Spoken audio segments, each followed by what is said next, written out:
Shalom, everyone, and welcome to another Wednesday evening Bible study. I can't believe it. It is another Wednesday, and we're back at it again into the book of Exodus, chapter 22. And we're going to have, actually, chapter 21, not chapter 22. We're moving into chapter 22 this coming week. I can't believe that we're already this far along, and we are here for another week, and it is a blessing to be with you. Once again, I'm Pastor Scott Velain with Holy Impact Ministries, and we're excited to present this particular study to you this evening because I think this is going to help us to really understand our Father's commandments a little bit more with each one of these studies that we do. And I just am really excited to be able to present this particular study. So with all of that being said, I just wanted to once again take everybody over to the website. You know, the Feast of Tabernacles is coming. October is coming. Now, I know that kind of seems like a little bit of a ways off for a lot of folks. You know, we still got a little bit of time left, but I'm telling you, it is coming like a freight train. Time is not standing still. And we have been listed on a couple of different websites. We have some people coming in from other ministries and some things going on. This Feast of Tabernacles, I am really excited about. And I just wanted to take you over to the website. In case you have nowhere to go for the Feast of Tabernacles, we still have openings left. And we wanted to help you understand how you can register with us to spend Tabernacles with us if you'd like to. Let's go over to the website here very quickly. This is the website, and if we scroll down here just a little bit, we'll just see this big yellow banner right here. Just click on the yellow banner, and it'll take you right here to the Feast of Tabernacles, Sukkot, also known as Sukkot, registration and information, and everything you need is right here. It's going to be in Danville, Ohio this year. The closest airport is going to be John Glenn International. If you are flying in, we do have some people that are going to be flying in to John Glenn's International Airport, and then we're going to try and get them shuttled up to Danville, Ohio. Again, a lot of information here, very easy. Everyone is welcome, and we just want everybody to know that everyone is welcome. If you have nowhere to share the Feast of Tabernacles and the Feast of Sukkot, you can share it with us. We'd be glad to have you. And it doesn't matter if you normally belong to another ministry. That's fine. We are all together as one body, and we would be glad to have you. A couple of things I just wanted to mention here. You still can send a $40 deposit if you'd like to. That time is closing. We'd like to have everybody's information and everybody's funding in by August 15th of 2019. That's a little bit early, but we just need to make sure that the campground gets that money. Again, the ministry is making no money off of this Sukkot. We are not making any money from this. This money that is being required to attend the campground goes to the campground facilitator. It goes to pay for the 3 meals a day that you will be eating for that week. It will be used for all of the activities and the horseback riding, canoeing, and all that kind of stuff that we're going to be doing, hiking and all that kind of stuff.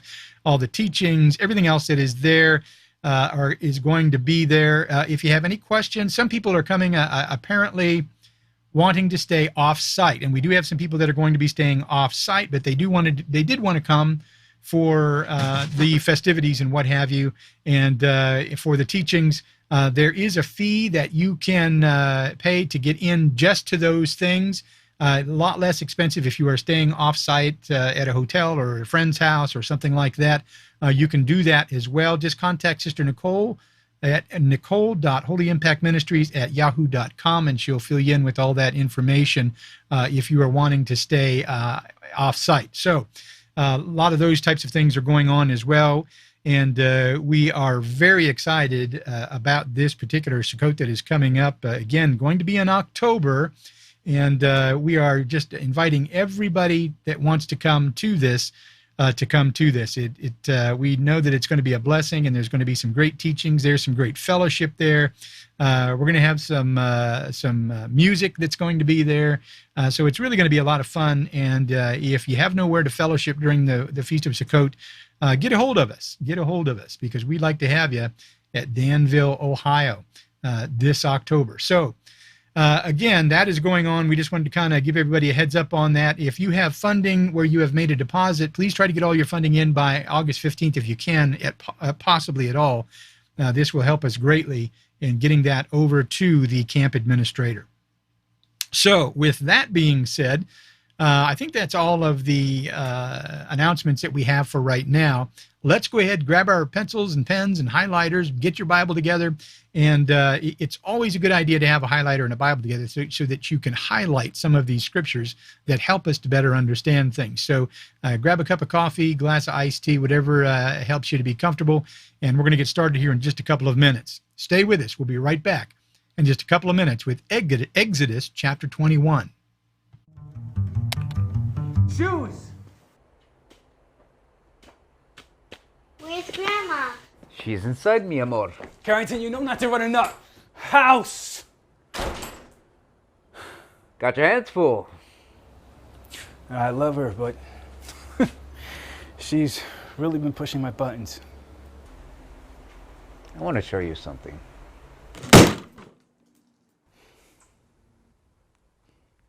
Open it.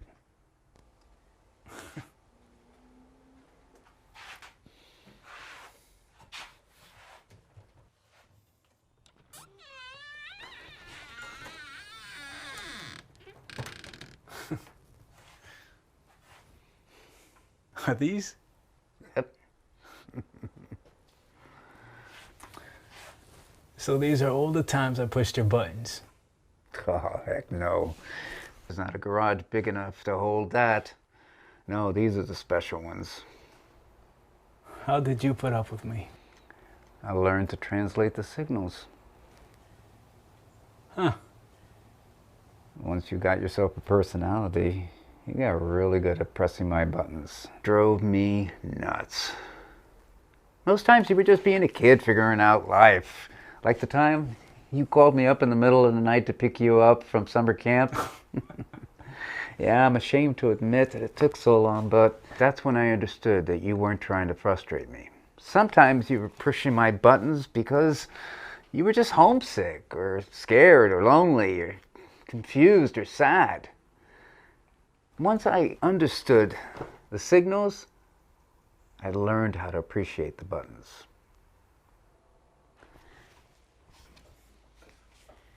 Learn their language. Understand the signals. Meet her there. That sounds hard. That's the job, son.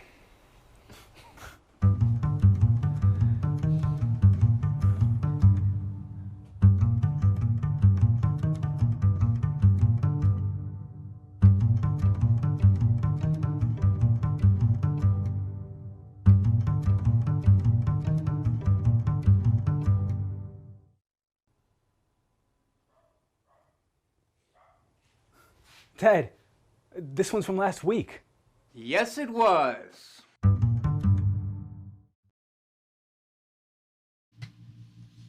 All right, and I think we are back and ready to go with our study into Exodus chapter 21. Now, during our study into Exodus chapter 21, we talked in detail about the rules or the judgments over the last couple of weeks, also known as the mishpat, that Yah commanded Moses to give to the house of Israel.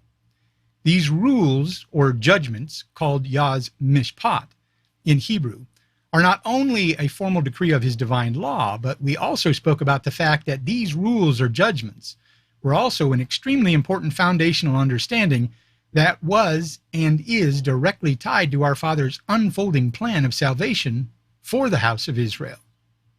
In other words, without understanding our Father's mishpat, we will never be able to receive the crown of the salvation that he wants us so badly to have.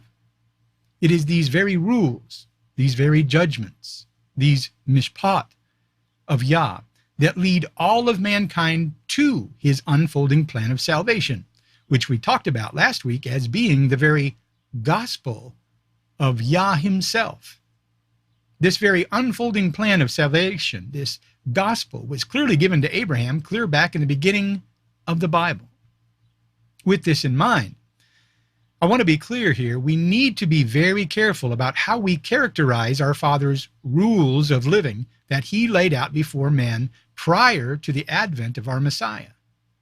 These rules, also known as his mishpat, are what most modern-day Christians call Yah's law.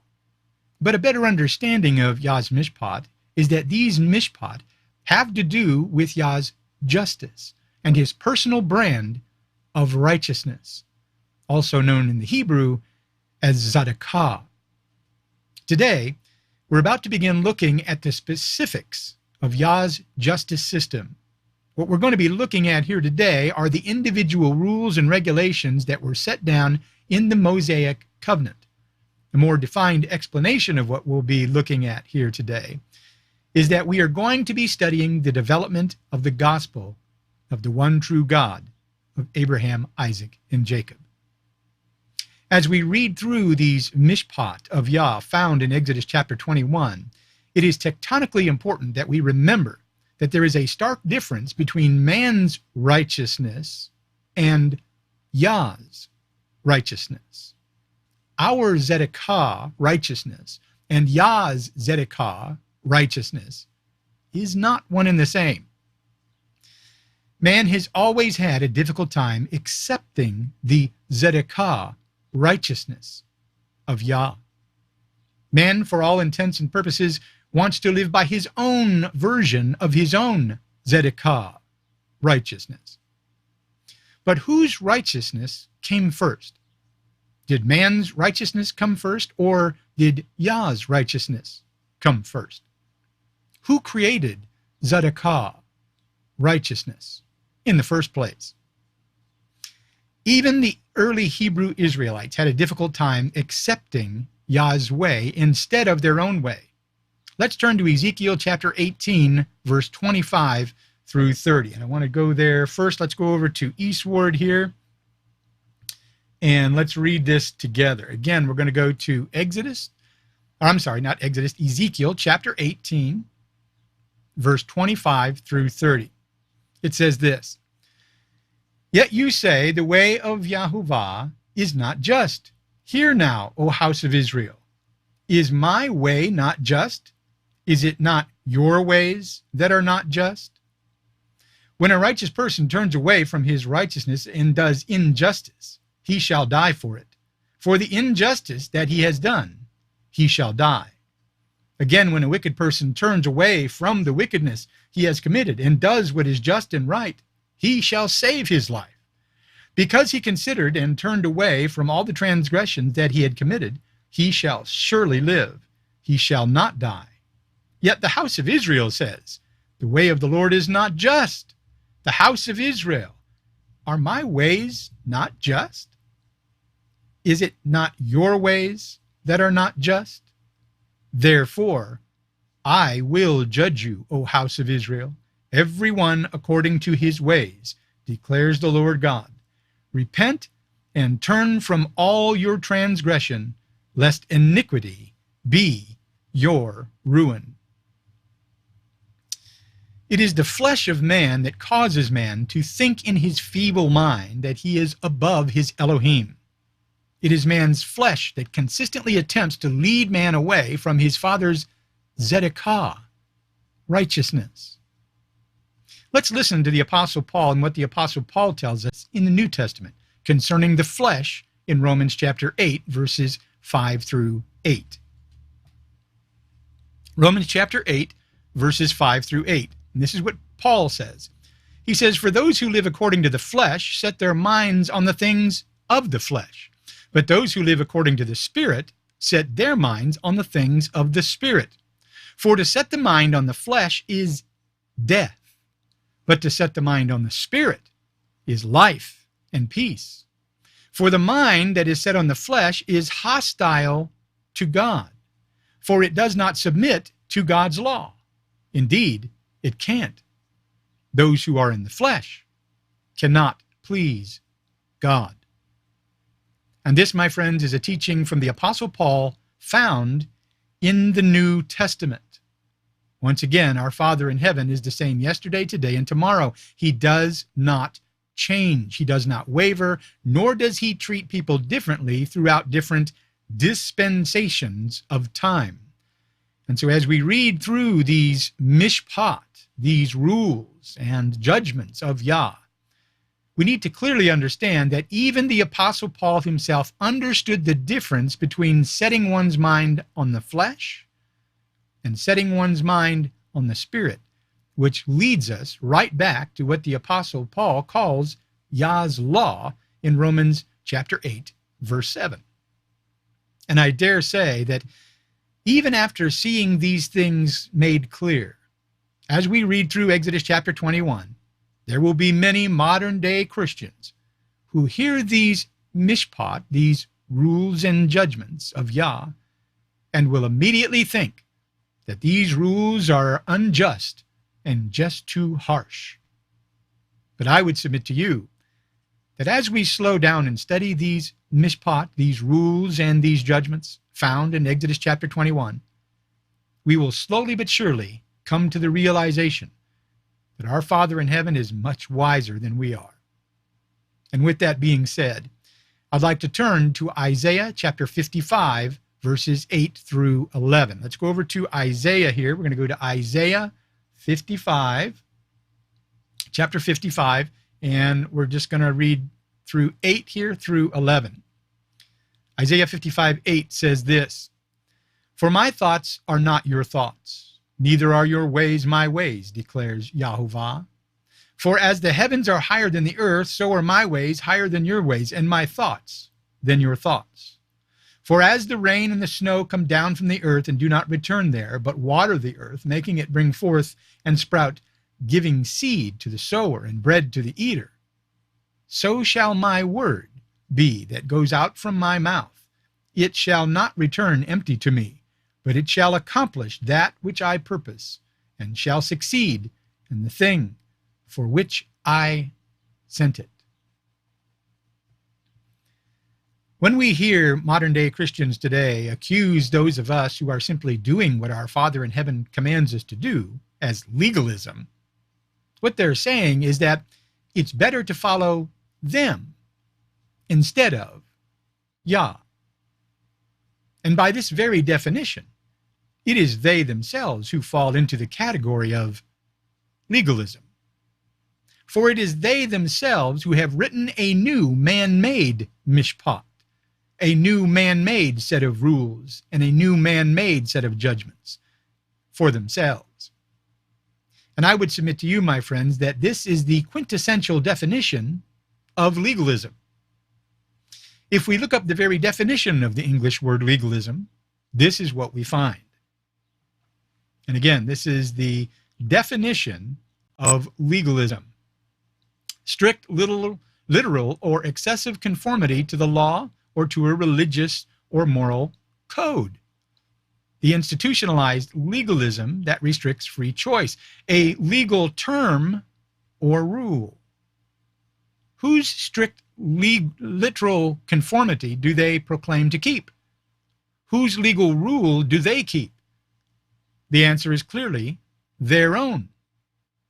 They demand us to stop worshiping the one true Elohim of Abraham, Isaac, and Jacob, and to worship them and their conformity to their man-made laws and their man-made religious moral codes.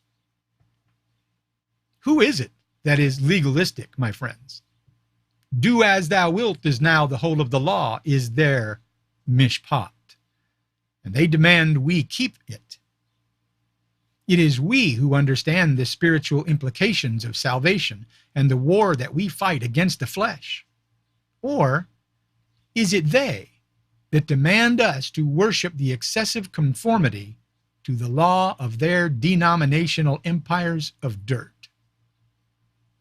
According to our very own Bibles and the God-breathed scripture that we find in our Bibles, it is those who have written their own laws and their own rules and their own mishpat who have become legalistic.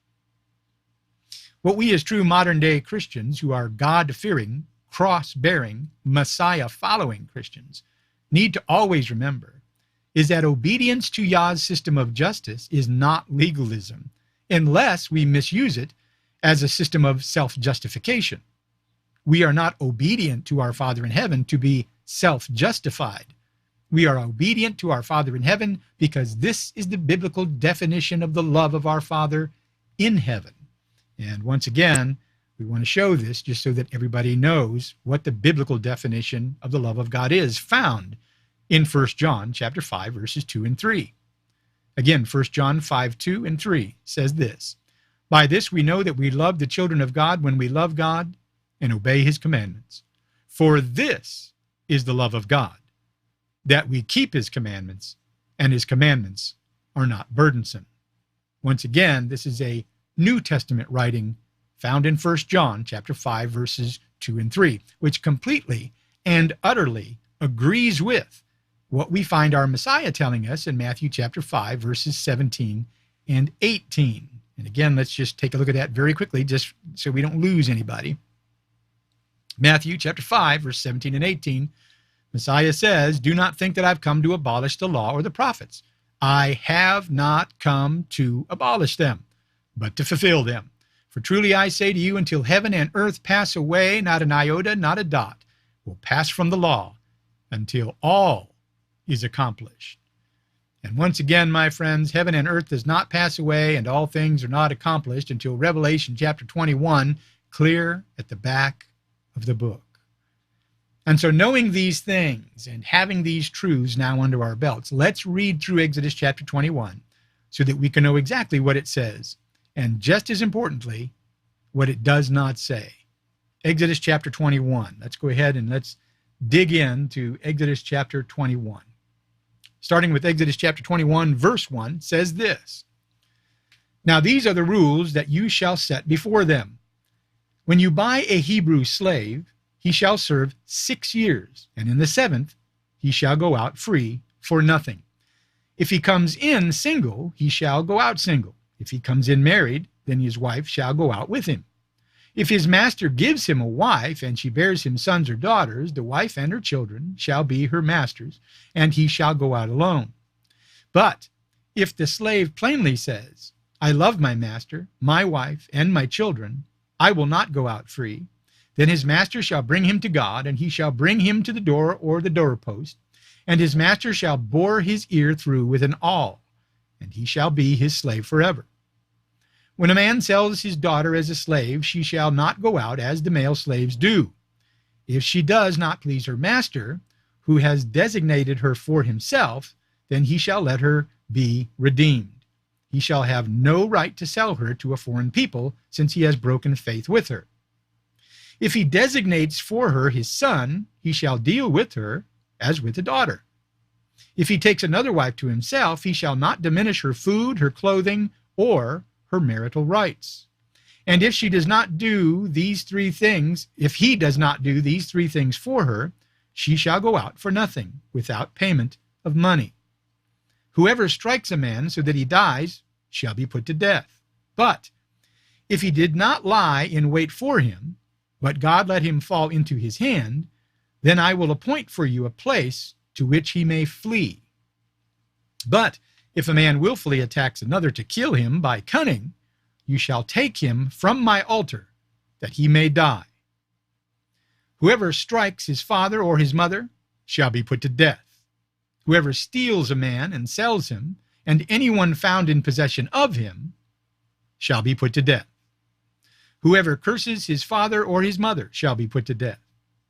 When men quarrel, and one strikes the other with a stone or with his fist, and that man does not die, but takes to his bed, then if that man rises again and walks outdoors with his staff, he who struck him shall be clear. Only he shall pay for the loss of his time, and shall have him thoroughly healed. When a man strikes his slave, male or female, with a rod, and the slave dies under his hand, he shall be avenged. But if the slave survives a day or 2, he is not to be avenged, for the slave is his money. When men strive together and hit a pregnant woman so that her children come out, but there is no harm, the one who hit her shall surely be fined, as the woman's husband shall impose on him, and he shall pay as the judges determine. But if there is harm, then you shall pay life for life, eye for eye, tooth for tooth, hand for hand, foot for foot, burn for burn, wound for wound, stripe for stripe. When a man strikes the eye of his slave, male or female, and destroys it, he shall let the slave go free because of his eye. If he knocks out the tooth of his slave, male or female, he shall let the slave go free because of his tooth. When an ox gores a man or a woman to death, the ox shall be stoned, and its flesh shall not be eaten, but the owner of the ox shall not be liable. But if the ox has been accustomed to gore in the past, and its owner has been warned, but has not kept it in, and it kills a man or a woman, the ox shall be stoned, and its owner also shall be put to death. If a ransom is imposed on him, then he shall give for the redemption of his life whatever is imposed on him. If it gores a man's son or daughter, he shall be dealt with according to this same rule. If the ox gores a slave, male or female, the owner shall give to their master 30 shekels of silver, and the ox shall be stoned. When a man opens a pit, or when a man digs a pit and does not cover it, and an ox or a donkey falls into it, the owner of the pit shall make restoration. He shall give money to its owner, and the dead beast shall be his. When one man's ox butts another so that it dies, then they shall sell the live ox and share its price, and the dead beast also they shall share. Or, if it is known that the ox has been accustomed to gore in the past, and the owner has not kept it in, he shall repay ox for ox, and the dead beast shall be his. What we just read here in Exodus chapter 21 is Yah's divine establishment of a new Hebrew society. And I want us to notice that not every area of life is covered in detail by these ordinances. There are many other aspects of marriage and commerce and inheritance and how property is transferred that are not touched upon here in our Father's mishpat.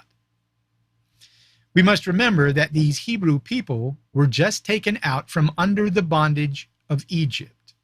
These ordinances, these mishpat, were given to the house of Israel to amend previous practices and traditional things that they were already doing.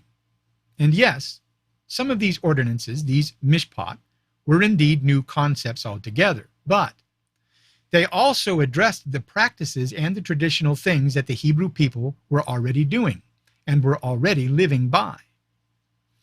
And what we also need to remember is that where we find gray areas, where there is no direct ordinance to follow, the leadership of the house of Israel devised practices and rules that covered these gray areas that Yah had not addressed.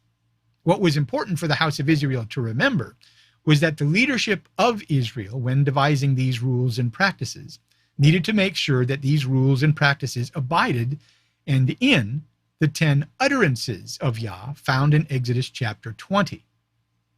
All of Yah's mishpat abided by the 10 utterance of Yah found in Exodus chapter 20. And so when the leadership of the house of Israel had any question about any gray areas that were not directly mentioned in Exodus chapter 20 or 22 or 23, they immediately referred to the 10 utterances of Yah that were given before he gave his mishpat to the house of Israel in Exodus chapter 20. These practices and rules put forth by the Hebrew leadership were called oral tradition, and in the beginning, because they were in line with the mishpat of Yah, these oral traditions were accepted in the eyes of Yah.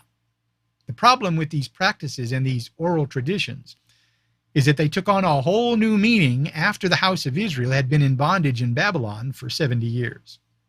Over time, these man-made oral practices and traditions became corrupt and wound up causing people to be led away from our Father's Torah. This is when the practices and the oral traditions of the Pharisees began to add to and take away from Yah's word.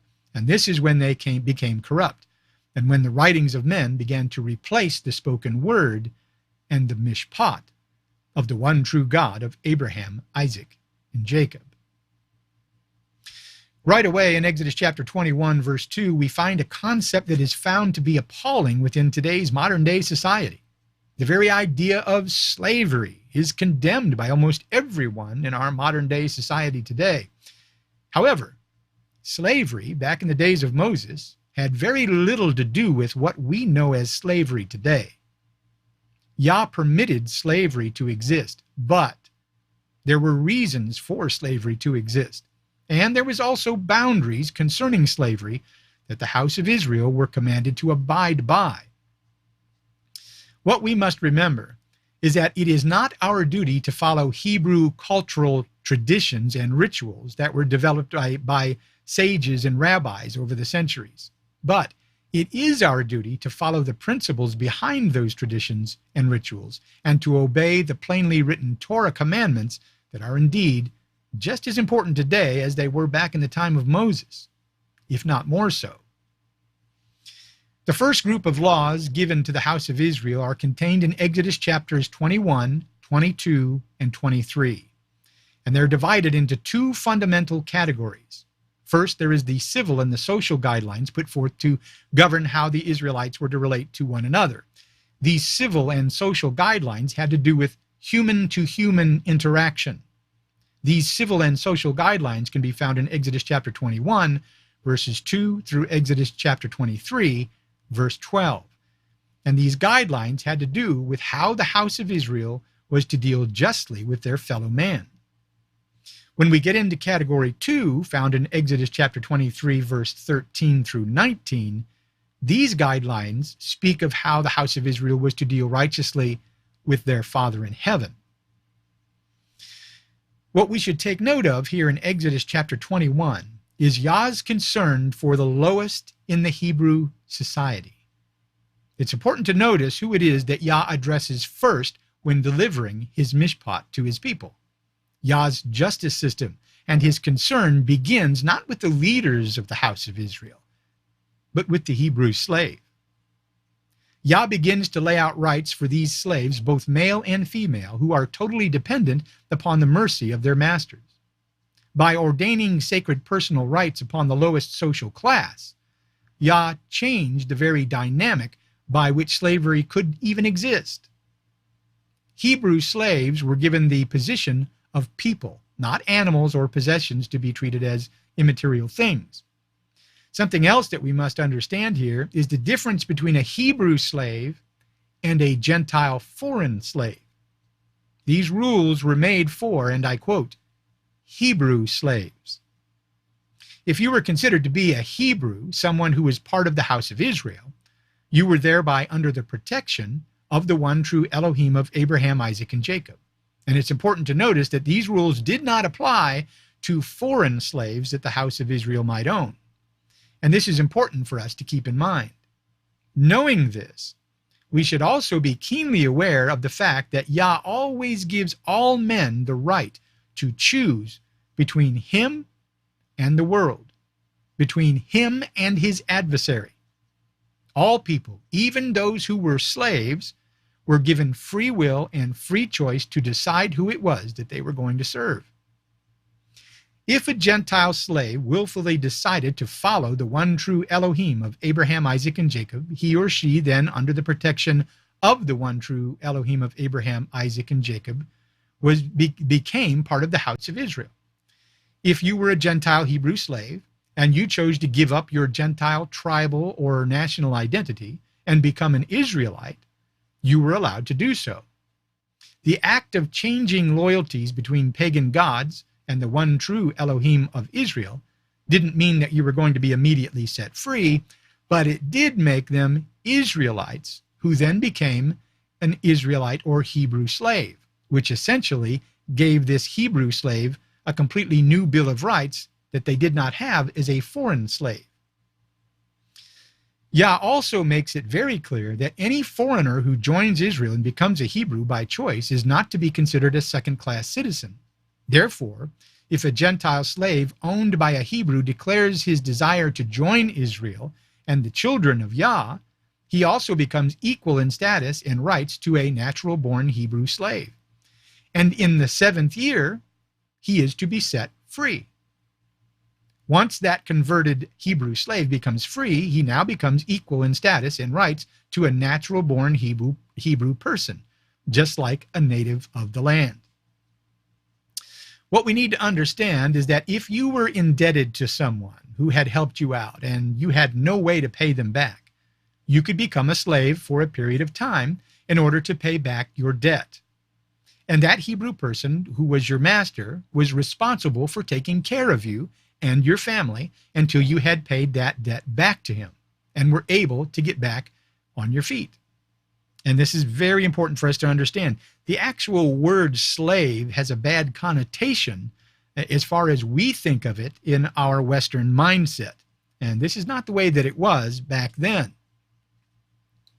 If we take a look at Exodus chapter 21, verse 5, we can clearly see that there were many people who chose to remain as slaves for the rest of their lives. Slaves back then were considered to be an extension of the family. If the slave grew to love his master, he could choose to remain a slave to that person, and that person would in turn take care of not only the slave, but would also take care of the wife and the children of that slave. And so the point that I'm trying to make here is that slavery back in the time of Moses was a way for all people to be cared for within the Hebrew society. There were no poor people that went without food and went without clothing back in the days of Moses. If you had nothing, no clothes and no food and no way to provide for your family, you and your family could become a slave, also known as a bondservant, to another Hebrew family, who would then take you and your family in and care for you in return for your work and your loyalty. And after 7 years, you were to be set free, unless you otherwise chose not to be. In verses 7 through 11, we find the act of a man selling his daughter as a slave. Once again, we in our Western thinking may find this utterly appalling, but once again, all of this has to do with the well-being of the people who were designated as Yah's chosen Hebrew people. And this is not exactly what we think that it is. This young woman who was sold by her father was not to go out as the male slaves did. This young lady was given by her father to another Hebrew man, and if she did not please this Hebrew man, then the man was to allow this young lady to be redeemed by her father. Notice that this man had no right to sell her to a foreign people because he had broken faith with her. In other words, this was almost like a marriage betrothal. The only difference is that there would not have been what is known as a ketubah, which is a marriage contract that was drawn up between the two people. This purchasing of a Hebrew woman by a Hebrew man from her father was to see if the two would be compatible. If the man who bought the young lady, did not want to marry her, he could designate her for his son, and he was to treat her as his daughter. Even if this man takes another wife, he is not allowed to diminish this young lady's food or her clothing or her marital rights. And if he does not take care of her properly, she is then allowed to be free from him and to go find a husband. Once again, we have to understand that many of these ordinances that were being set before the house of Israel had to do with the practices and the traditions that they had already been living by before Yah had taken them out from under the bondage of Egypt. And it was these ordinances that kept everyone who was part of the house of Israel safe and cared for. Back in the days of Moses, men also had what were known as concubines. These concubines were not wives, but they held a similar status to a wife. Once again, the main difference is that there would not have been a ketubah, which was a marriage contract drawn up, so there was no legal betrothal between them. And once again, we do not see anywhere in the Torah where Yah commands a man to have a concubine. This is something that they were already doing. A Hebrew man could not sell his own wife, but he could sell a handmaiden and on occasion a concubine. But once again, both the handmaiden and the concubine were part of his extended family and were well taken care of by whoever had them under his wing. And under no circumstances was a Hebrew man to sell a handmaiden or a concubine to anyone outside the tribes of Israel and the family of Yah. And if a Hebrew man chose to make her a concubine or a wife, he could not treat her poorly should he decide to marry another woman. His penalty for his wrongdoing was that this woman he must give her freedom. While we may find these things quite strange in our time, we must understand that what was really happening here is that Yah was making it very clear to the house of Israel that if they wanted to continue living in this way, Yah wanted them to know that women have rights and they have a value in Yah's eyes, and they are to be treated fairly and with consideration among his set-apart people, and the same thing with slaves. Although the ways of the early Israelite people were quite primitive, Yah knew that it was important to make sure that they were fair and equitable to one another. What we need to understand is that many of these traditions were not started by Yah. Yah was simply addressing many of the practices and traditions so that there would be a sense of fairness, and so that each person, no matter whether they were a slave or a widow or a poor person, would indeed have rights and the ability to survive comfortably. The next thing that Yah addresses after slaves and women is the sanctity of life. Life itself is so important to Yah that he commands man not to harm another man. We have to remember that men and women, are made in the image of God. So when we do harm to someone, we are doing harm to the image of God. Those who premeditate murder or attack or harm their parents or kidnap someone, whether the victim is harmed or not, and even cursing your parents, are in our Father's holy eyes deserving of the death penalty. Yah offers no mercy for these perpetrators. Those who do such things are offered no possibility of rehabilitation. If a son humiliates his parents by his behavior, or shows his parents disrespect, or is simply a deadbeat or a bum, Yah says to put them to death. Why? Because Yah sees this as guarding life. People who do these things steal life from those whom Yah sees as innocent and upright. What we need to understand here is that the intention of one's heart has everything to do with the consequences of his actions in Yah's eyes. For example, if someone unintentionally kills another person, the perpetrator is given a place to go, and no one is allowed to violate that place to apprehend him. This is the principle of sanctuary. But premeditated murder, which is the premeditated intention to kill someone, offers no such sanctuary, and the perpetrator may be captured even in the holiest of places. Once again, we as modern-day Christians need to understand the disgust and the disdain that our Father in heaven has for unruly children who grow up to be monsters.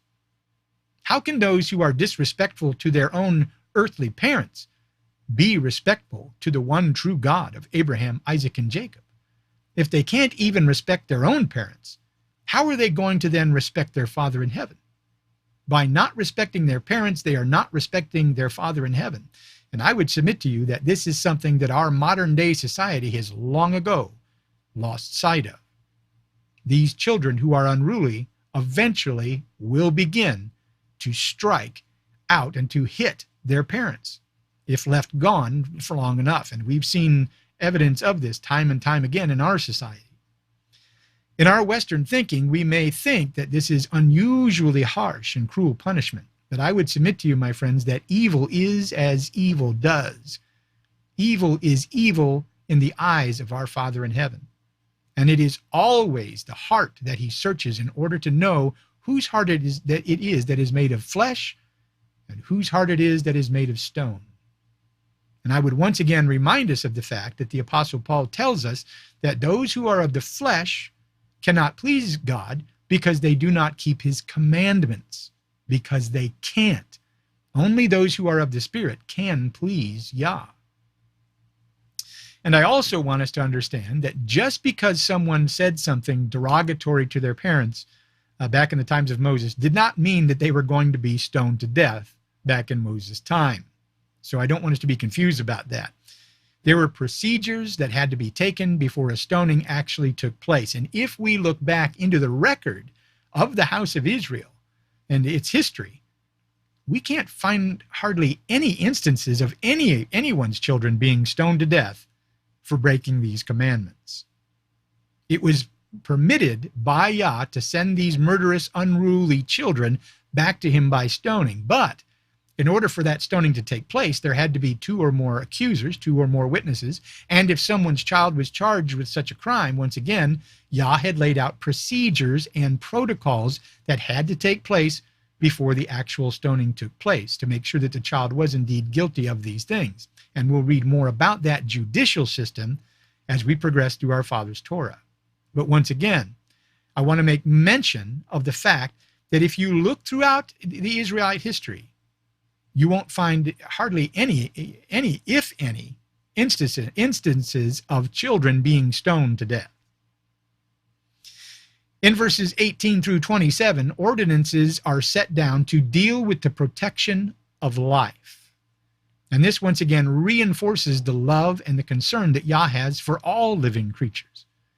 What we can take from the scriptures is Yah's concern for recompense, which means that each offense is to have an equal and fair compensation as a consequence. And I want us to notice that Yah commands compensation rather than incarceration for the offender. The house of Israel had no idea what a prison even was. People did not go to prison back in Moses' time. Compensation is Yah's command for those who offend, not incarceration.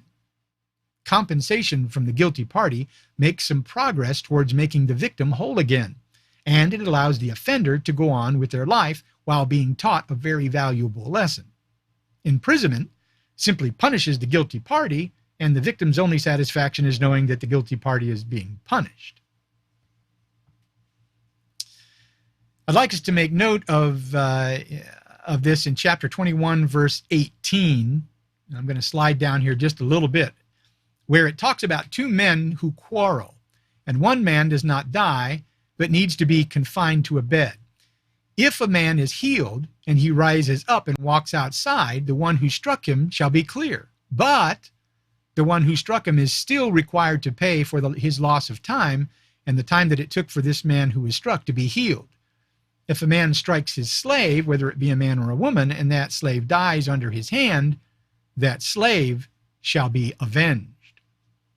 Notice in verse 22 that if men strive together and hit a pregnant woman, so if 2 men are fighting together and they accidentally hit a pregnant woman and the child comes out, but there is no harm, the one who hit her shall be fined, as the woman's husband shall impose on him, and he shall pay as the judges determine. And I want you to pay close attention to the fact that he shall pay according to what the judges determine. And so once again, there are to be judges or judgments made by judges and protocols that need to be executed before any penalty is brought forth. As we move down through the scripture from verse 23, and we go from 23 on, we start hearing about the principle of an eye for an eye and a tooth for a tooth. Now, this principle was set forth so that we would understand that the consequences of accidental or unlawful actions still require equity and fairness. If someone knocks out someone's tooth, then equitable compensation is to be rendered. This does not necessarily mean that if somebody knocks out somebody's tooth, the offender's tooth also needs to be knocked out. This is a common misconception. What's happening here in verses 23 through 25 is that Yah is simply saying, in essence, these ordinances would never end if I had to take every single solitary possible way and circumstance that a person could harm another person and give a prescribed verdict containing a precise amount of compensation. Therefore, here's the principle that you are to use to decide on compensation. This whole concept is tied to the whole of Exodus chapter 21, when Yah only gives a few reasons for the death penalty.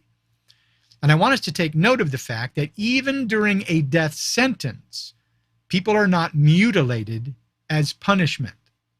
No one's eyes are gouged out, and no one is tortured. No one's hands and feet are cut off. None of that business goes on.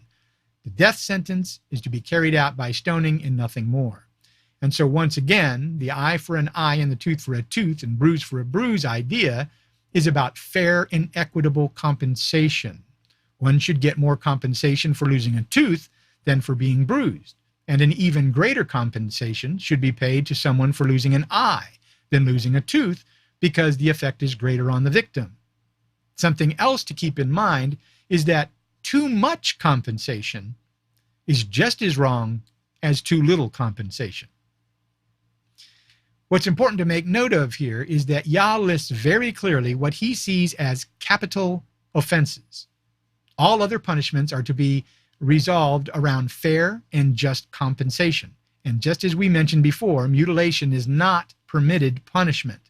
And accidental death, when someone is accidentally killed, there is not the same punishment for someone who intentionally murders someone. Mutilation was never part of the Hebrew justice system, and this is something that we need to understand. Islam, for instance, loves to proclaim that we all serve the same God, and that Islam is simply following God's instructions when they mutilate the offenders of their Sharia law. Islam is well known for cutting off hands and fingers and feet and gouging out eyes and cutting out tongues and so on. The Torah teaches against mutilation, and this is just another example and proof that we do not serve the same Elohim. In the end, everything that has been prescribed here in Exodus chapter 21 has to do with the safety and the fair and equitable dealings of men with their fellow men. And so before we close out Exodus chapter 21, I want us to think about why it was that our Father in heaven created these ordinances to be his mishpat. This fair and equitable treatment among brothers is just one small part of our Father's justice system that has everything to do with our salvation. Our salvation is directly tied to Yah's tzedakah, righteousness. If we are going to be tzedakah, righteous, in the eyes of our Father, we must understand why these ordinances were given. We must understand the spiritual implications of these ordinances, and we must apply that fair and equitable principle in our own lives, remembering to be fair and equitable towards our brothers and our sisters. And the body that we have become a part of is extremely important in obtaining the salvation that we all hope for. And with that being said, my hope and my prayer is that we would all contemplate these fair and equitable ordinances and go each one to his own prayer closet to bow our heads and to bend our knees and to face the holy promised land of Jerusalem and to ask our Father in heaven for the discernment that we need to understand his holy and sanctified mishpat, his justice system, his ways, and his unfolding plan of salvation for us. And to ask that he would give us the discernment to decipher between man's tzedakah, righteousness, and Yah's tzedakah, righteousness. There is much more to know and to understand that we will get into next week as we venture into Exodus chapter 22. I'm Pastor Scott Velain with Holy Impact Ministries, and I'd like to thank everyone within the sound of my voice for sharing your time with us here to comb through our Father's God-breathed scriptures to see whether these things be true or not. It is a blessing to have been with you here this evening. And again, my friends, we need to understand the spiritual implications of these laws and what is fair and equitable and what would be fair and equitable in the eyes of Yah and what would not be fair and equitable if we wrong someone. And this is what we need to understand. You know, the Israelites got into trouble because they were keeping the letter of the law, not trying to understand the law, because they did not have the law written in their hearts and in their minds. The law didn't mean anything. The mishpat, the unfolding plan of Yah, didn't mean anything to them other than it was to be a free ticket in through to holiness and to righteousness, to tzedakah. But we know, my friends, that there is a spiritual implication, a spiritual understanding to these laws. And that's what our Messiah tried to teach us in Matthew chapter 5. If you read Matthew chapter 5, you see our Messiah continuously teaching the Torah and retightening the bolts of the Torah and the understanding of our Father's mishpat, his unfolding plan of salvation, his gospel that started clear back in the beginning of the Bible. So again, my friends, this calls for study. This is something that we need to study. You know, these 613 mitzvot that we look at can seem kind of disturbing until we start understanding what they're all about and why God established these certain commandments on a people that were already practicing such things. So again, my friends, a lot to know and a lot to understand. And my hope and my prayer is that you are not confused by these things, but that you will indeed go to your prayer closet. And again, bow your knee, bend your knee, bow your head, and face the holy promised land of Jerusalem, and ask in the name of Yeshua HaMashiach if he will help us to understand what his mishpat are, what they stand for, and spiritually, how do we keep these properly in his holy sight? And I hope and I pray that you will think on these things this week. There is much more to know, and again, we will be back next Wednesday evening at 7 p.m. Eastern Standard Time to pick up where we left off and to move into Exodus chapter 22. But again, look through these and know and understand these 613 different mitzvot of Yah, so that we can better understand the spiritual implications of what he's trying to tell us. With that being said, everybody, I just want to say shalom to everybody. Thank you, everybody out there at YouTube and Periscope and DLive and Facebook, and all of our brothers and sisters out there at KMSR, Community Service Radio. Thank you so very, very much. It is a blessing to be able to come into your home this evening and share our time with you.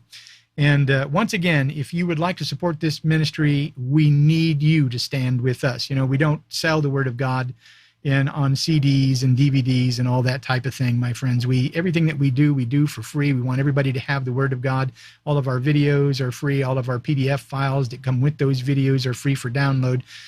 We don't charge anything. The only way we can stay alive is through the donations of people who watch these video teachings, and people who benefit from these, and people who are part of the body. So if our Father touches you to support us, we pray that you would not ignore that tap on the shoulder.